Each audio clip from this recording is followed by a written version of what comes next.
Welcome back, everyone, to another episode of Sporting Max. Today we are joined by NBL legend and Hobart Devils, or Tassie Devils legend, Wayne McDaniel. Welcome to the podcast, Wayne. It's an absolute honour to have you on. How you going at the moment? Thank you, champ. Thank you, Maxie. Max, thank you so much. I really appreciate it. Now, Wayne, I'd like to start with sort of your childhood and what growing up was like for you in America.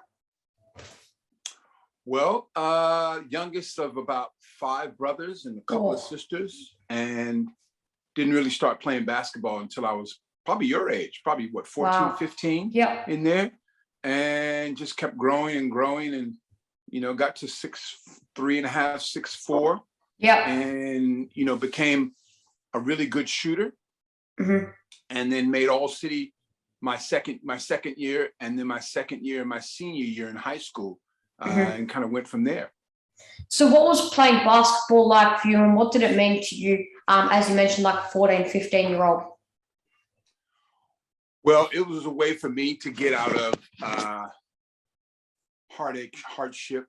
A lot of my older brothers were, involved in drugs and things, and crime and petty crime and things. And so basketball was definitely a vehicle out, a way out. And, my mom always saw it as a way to get an education and things like that. So from the academic side of it, mom saw it as a plus.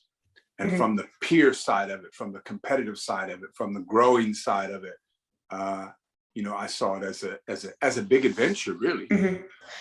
So how did you getting into college at the Cal State College all sort of come about?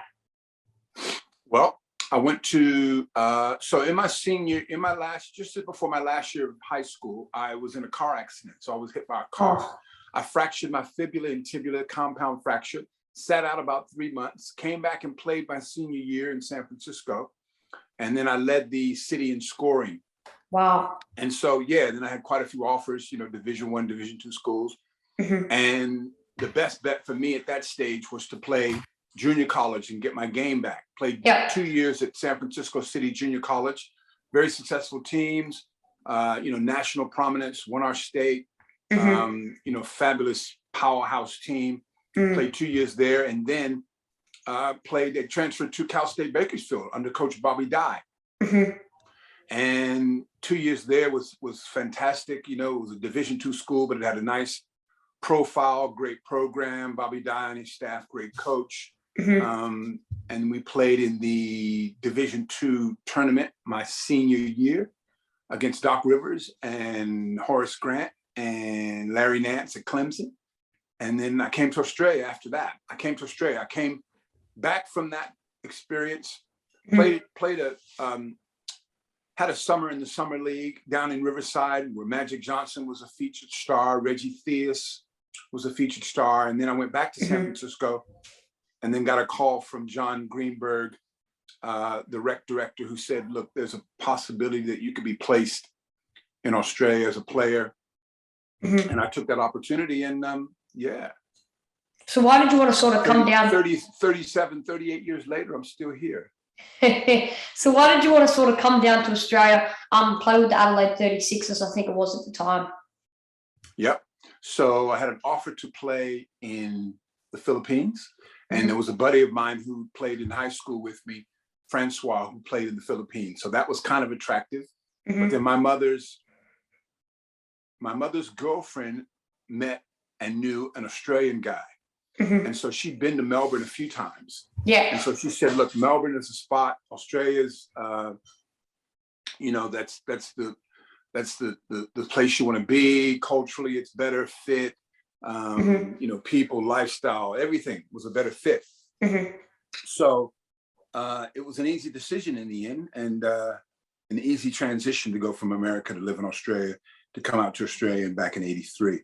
And Adelaide had just formed. They just merged from the West Adelaide Bearcats to the 36ers to become one team. Al Green, Leroy Logan were in Adelaide at that time. I came to replace another import who was a fantastic scorer, in Reg Biddings, who's passed away, rest in peace. And that was my first year in Adelaide. Had a great first season. I think I averaged about 26, 27 a game. And that was my first season in Adelaide. Yeah. Like you mentioned before, playing with Leroy Logan sort of at the Adelaide 36ers. Now, we've had a bit of debate about him on this podcast. Derek Rucker, first of all, what an absolute superstar he's been in the NBL over the years. Awesome. He mentioned it's to his belief that he thinks Leroy Logan is the greatest import in NBL history. We've had a couple of little debates with other guests. I think we've had Liam Santa Maria. I think he thought Bryce Cotton. I think I've chatted with D-Mac about it. I think he thinks Leroy Loggins is. So what do you think? Do you think Leroy Loggins is the greatest import to ever play in Australia? Well, I'm partial because Leroy played in my era. I played against him many, many times. Mm-hmm. And also, I'm a person who looks forward, and I see the evolution of the game. I see the evolution and the growth of basketball. Mm-hmm.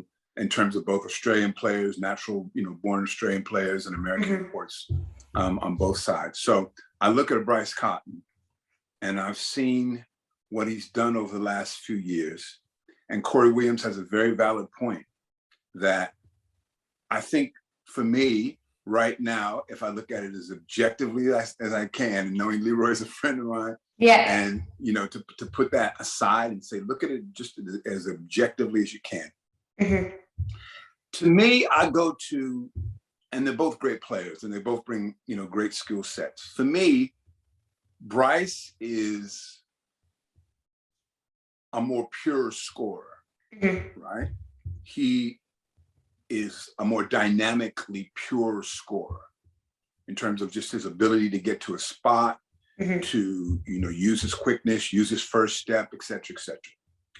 Bryce has benefited from playing in a system that has been so tight and so structured and so precise and so geared toward him scoring and being the number one option that he's benefited from that. Leroy kind of had that, but he was also asked to do a lot more than what I think Bryce is asked to do. Bryce is asked to do the scoring. He's gonna draw attention, and he's gonna get guys open. Of course, he's unselfish, but primarily he's a number one option in terms of scoring. Leroy, to me, if I look at Leroy at his peak, was a better all-around player, right? Who also could put up phenomenal numbers. I mean, I think Andrew's first in 40-point games, Leroy's second, and I'm third. So Leroy can drop 40-point games, drop of a hat. So, and then there's an argument of, the league is so different now, Mac. The Australian players now are so much better than they were back when you played. And that's valid, that's true. But for me, I look at it like this. There's things that you can control, and there's things that you can't control. Leroy can't control who he was playing against. He can't, there's nothing he can control. All you can do is control the nature of your game, the development of your game, how you improve over the years. And if I had to look at it objectively, I'd have to say that right now, today, Leroy is still, to me, the greatest import that's ever played in Australian basketball. Now, having said that, I still have the door open that over time, Bryce could overtake him. But at this moment right now, even though Bryce has achieved a phenomenal amount of success, both individually and team, it's ridiculous, right? So there's no question that if Bryce continues the same pace of play, the same level and quality of play over the next few years, eventually he's going to pass Leroy. But right now, I still think Leroy is number one. You mentioned before your first season in the NBL. Can you guide me through that first season in the NBL? Wow. Okay, so as I said, I came in, replaced Reg Biddings. I think, so we had the other import was David Winslow, brother of Kellen Winslow, the NFL legend and Hall of Famer back in the States. David was great. Who else do we have on that team? Do we have Daryl Pierce? There's a whole bunch of other guys in Adelaide that we had on that team. And I can say that it was a situation where I would have loved to have come back wasn't able to agree, with the team and with the coach and stuff. So I kind of had to move on. I think I was telling someone else on another podcast, I think I made like $5,000 as a gross income for the whole year. So I was selling garden fertilizer door to door in Adelaide my first year, so I could supplement my income. Yeah. So I was selling my blood and bone garden fertilizer, packed with nitrates and going door to door, cold calling. Hi, I'm Wayne McDaniel from Greener Grower Fertilizer. I'm in your area with our specials. Just wondering if you would be interested in some of the specials we have going on this week, and giving them pamphlets. And, the first month, maybe first 3 or 4 weeks was really, really slow. And then it started to pick up. I started to get more confident, and, my delivery of selling started to improve, and I was able to kind of supplement my basketball income. So there was a kind of a discrepancy in terms of, money, in terms of, wow, you're only making this much money to play basketball. Then you're playing local comp with no longer, you need to supplement your income. And, and basketball was nowhere near as a full professional entity that it is now. All the guys everywhere, would have incomes to supplement their basketball pay. So, that was, I loved Adelaide. Like, I loved it. I loved the beaches. I loved the people. I loved the quality of, the size of the city. There's not anything I didn't like about it. I love the weather, even though it was a kind of dry heat that I wasn't really used to coming from San Francisco by a bay, being in the bay in the peninsula. Yeah. There's not a lot I didn't like about Adelaide, as a city. So it was kind of difficult to leave in many ways. So, but yeah, a great experience. My dad, who I was reconnecting with at that stage, I think it was so I was 22 in there, maybe 23 somewhere. Reconnecting with him, he came out to visit me. He loved it. My first year in Adelaide was I have fond memories of that first year. You mentioned before how that decision was made to come down to Australia and play in the NBL. But I think it was your mum's girlfriend's partner had sort of said, Melbourne fits, and she'd seen Melbourne. Then now you come from Adelaide and you come down to Melbourne, but sort of on the outer suburbs of Melbourne in Geelong with the Super Cats. What was that like to play down here in Geelong? Loved it. Again, a small community. Calbritain welcomed me as I was on the verge of naturalizing, and I loved Geelong. I loved the team. I loved the community. Again, I wasn't a full-time professional in terms of just earning basketball money. So I went to Melbourne to the Clark Fitting School, the Clark School Fitting Company, and did a course there, and then ended up getting the job at the Vogue shoe store in Geelong selling women's shoes, which was an amazing experience. It was just an amazing experience, just, to be able to have a job and then go from my job and go to training, and just the responsibility and just the connection it kind of brought me with the city and with the community was fantastic. That was great. At 2 great years there, great teams. The closest I ever got to a championship was with Geelong when we made the semis. And Leroy's team knocked us out after we were up by 18, I think it was, at halftime. And I still have nightmares of that. It's like, Leroy, leave us alone. I want to get back. Give me a championship. Yeah, so I think they ended up playing Canberra in that grand final. And that was the closest. That was the closest that I got to an NBL chip. But those 2 years in Geelong were fantastic. I would always, if I had a chance, get down to Bells Beach and Torquay and those coastal cities and just, do that. And it was just beautiful. Loved it. Now, what was it like to be at the same club as someone like Calbritain? Phenomenal. I mean, he was just such an innovator in the way he thought about the game and the way he saw the game growing and developing. Apart from being a fantastic player, I didn't play with Cal at the peak of his physical peak as a player, but he was still a great player at Geelong. He was player coach, and he was still a phenomenal player, still very skillful and still very fit. So that was a pleasure. That was a blessing.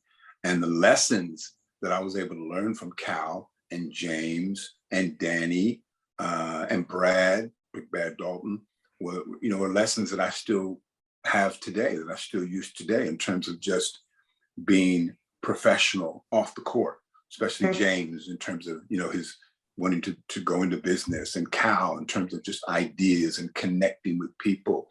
Cal being a great communicator, the ability to connect with people. A lot of people thought that, him taking on the role as player coach was a kind of a novelty and kind of a joke in a way, but he made it work and made it successful, and went on to do what he did, at Perth and with Bob Williams and that Wildcat organization, and to win those championships. Just a true role model, beautiful heart, and just a love for the game that is unparalleled here in Australia. When going to play for the Newcastle Falcons in 1986, how do you find adjusting to different teams and different cultures and different environments? That's a great question. And I said this, I think, to Body and Brad Rosen on their podcast, that, I never exclusively made decisions to go to another team purely on money. To go to Hobart, money was a big factor. It wasn't the only factor, but it was a bigger factor than the other decisions. And to go to Newcastle was lifestyle, pure and simple lifestyle, the chance to develop my game, and to be on a quality team. We had good quality teams my years there, and played with great Australian players, great American players. Michael Johnson, one of the greatest pure shooters that Australia's ever known. Sean Dennis, who's coaching over in Asia, and will eventually get a coaching job in the NBL. Great point guard, great leader. Jerry Everett, probably one of the most purely talented imports to ever play in Australia. And I would put his talent as a 6'5" guard up against any import that's come to Australia in the last 5 years. Just a phenomenal athlete, phenomenal scorer. We can see why the Dallas Mavericks drafted him.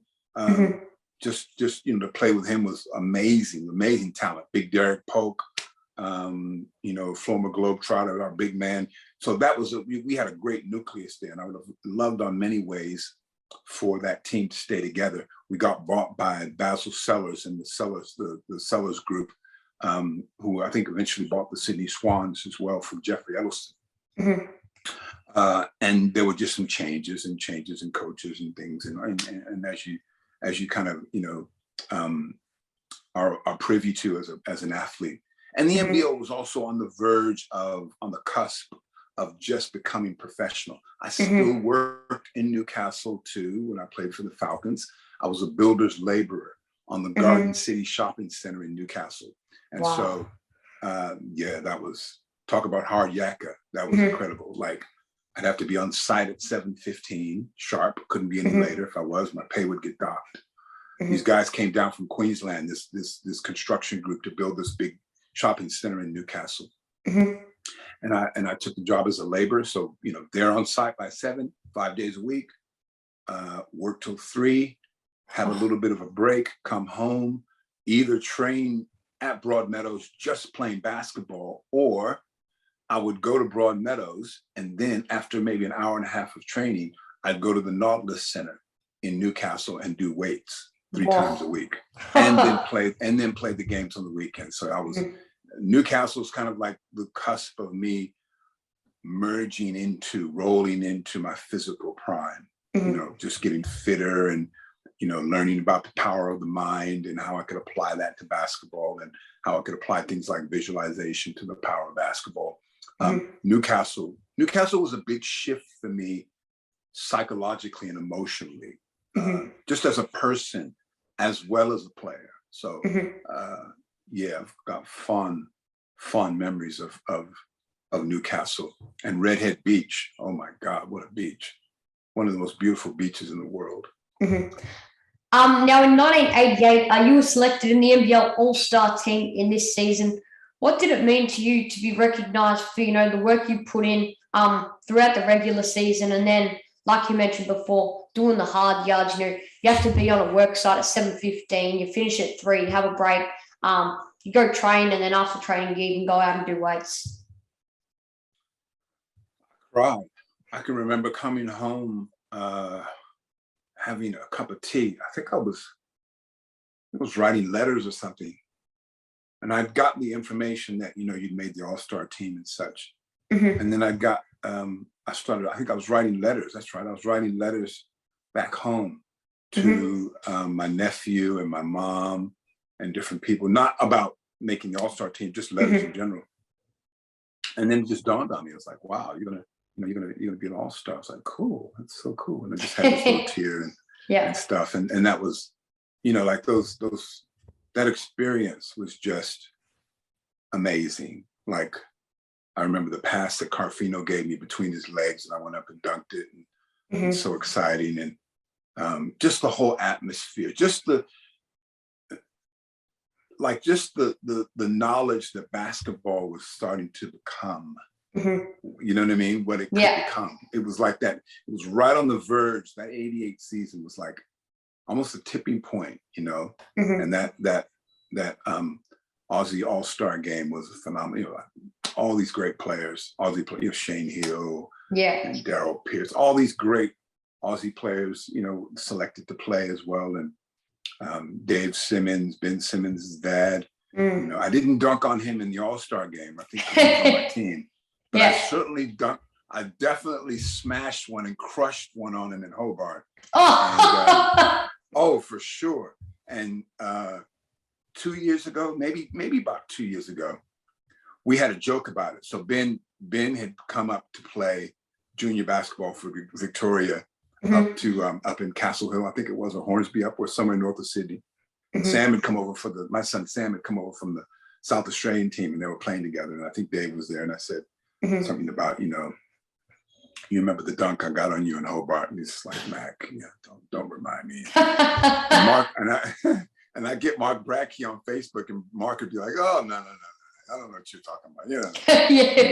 And I got to get to this. So when I go down to Tassie, I've got to find the footage from the ABC of that dunk, so I can get it wallpapered over every device I've got, and send one to the 76ers via David Simmons. And that was fantastic. But that whole All-Star experience was just, Channel 7 covered it. It was just on the verge of the NBL becoming, the possibilities of what Larry and Larry Kesselman and his team have brought it to what it is now. 1989, you went to the Hobart Devils, like you mentioned before. How did you make that decision, alongside that factor of money, to go down and play in Hobart? Wow. Okay. Again, lifestyle. Lifestyle. Money had a part to play in it, but it was still predominantly a lifestyle thing. And then also, just, coming from Newcastle, there were changes, afoot in management and things, and kind of an uncertainty there. And Hobart just seemed fresh, and in many ways. And it was just, I think because I said this to Brad and Buddy that, I'd gone to summer camp, I should say, when I was in San Francisco, up in Northern California, for like 4 summers in a row. So learning how to canoe, learning how to swim properly, learning how to pitch a tent, all these lifestyle, wildlife, skills and stuff kind of lent me. I had an affinity for that kind of environment. So Tassie was a perfect fit in terms of me going down there, and just, a new situation, new environment, fresh new environment. Was very, very attractive for me. So again, a big psychological shift to go from Newcastle to Tassie in many ways. So a lot of personal growth in terms of going to Tassie, in terms of personal growth on the court and off the court too. Yeah, absolutely. So how do you think because with other clubs and other teams and organizations that you've been out at, over your career. You've been there for sort of 1 or 2 years, I think maybe 3 years at Newcastle, and then you went from 89 until I think it was 94 or 95 at the Hobart Devils. What was the reason for, was their culture and the overall team building and things like that of the organisation really great? All of those. So the team organization, the lifestyle, the environment, I just grew to have a strong affinity with Tassie. And when I got to the end of my career and the team kind of, financially wasn't as strong as what a lot of people believed, to go in and still play locally and just kind of endure myself to the community was fantastic for me. And I look back on it now and I look at what Sam's doing now with the Jack Jumpers, and I think back, wow, 26 years. He turned 26 yesterday.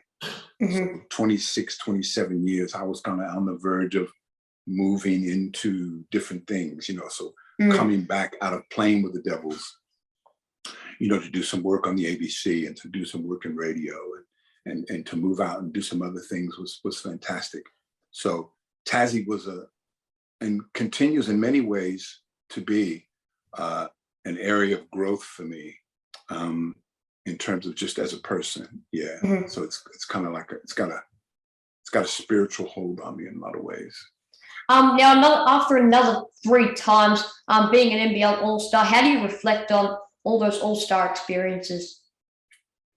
I look at it and go, I think the older I get, the more I'd say, look, I'd trade them all in for one championship. I'd trade them all in. I'd trade all those 7,600 whatever points it was for a championship. Because then you realize, not to say that I didn't like I had great fun. I had a fabulous career. I had a very stellar career. I had a career beyond what I could ever imagine that I could ever do in Australia.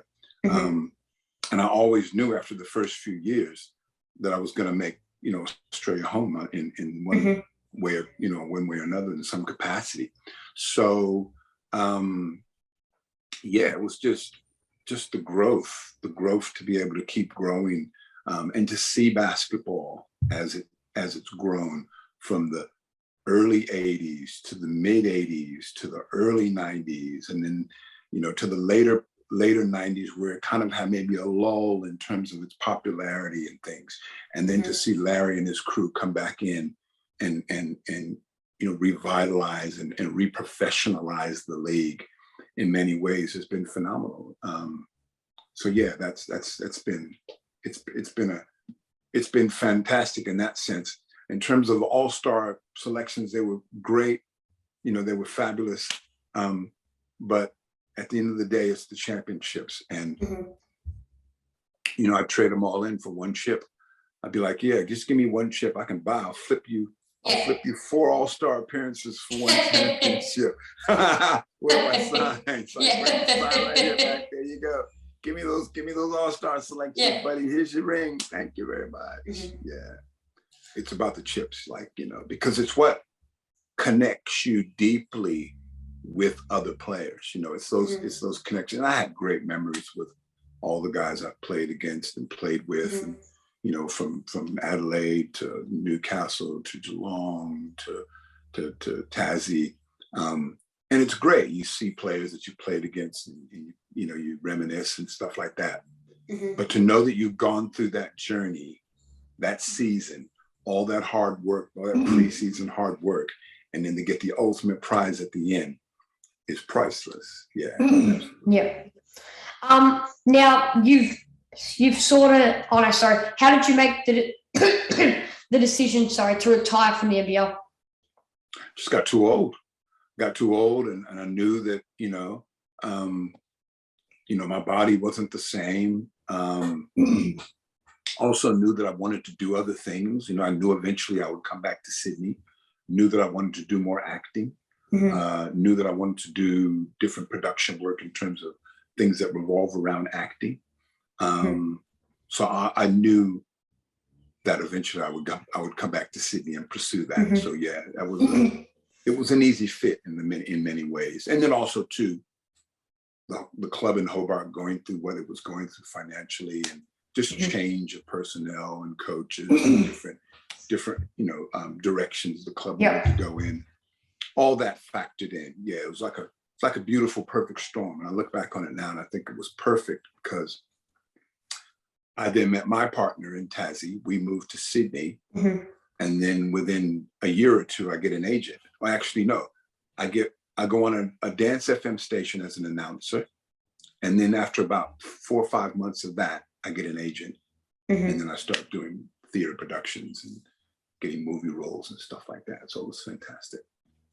Now, you've appeared in films such as Son of the Mask, Superman Returns, and The Sapphires, and appeared in the rock musical The Island of Dr. Moron. How do you find being on stage and being in films?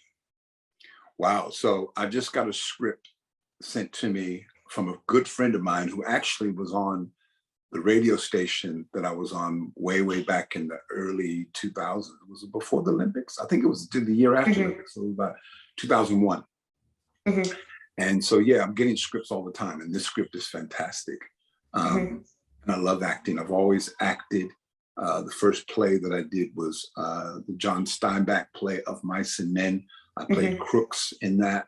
And I was away, and I just loved performance. See, I've always looked at sport, and I've had this conversation with a lot of guys, ex-NBL players and just ex-sports people.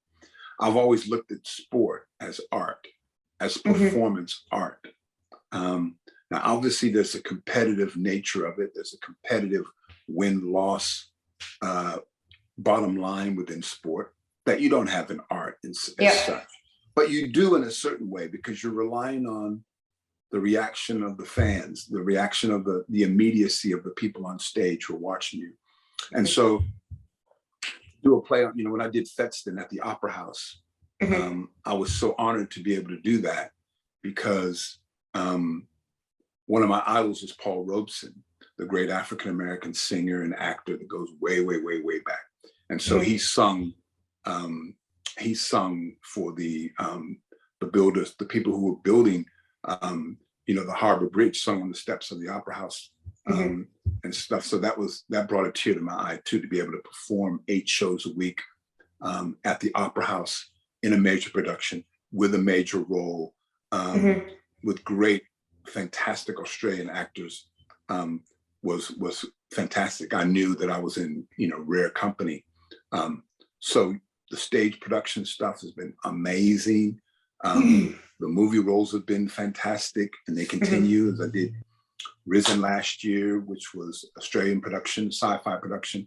I played a newsreader, a CNN newsreader, and then I did Reckoning about the same time last year, just before lockdown, which is on Netflix now. I think it's episode 9, with Aidan Young, another Australian actor who's based in LA, and that was fantastic. Great role, great experience. So every time I'm able to get in front of a camera and create a character, like it's just gravy. It's just gold. I love it. It's a beautiful process.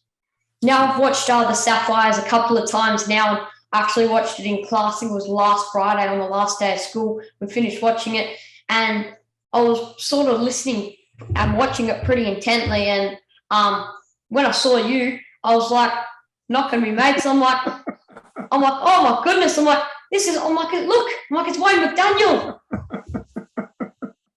I was singing to Jessica Malboy on set. I was singing the Sam Cooke song, You Send Me.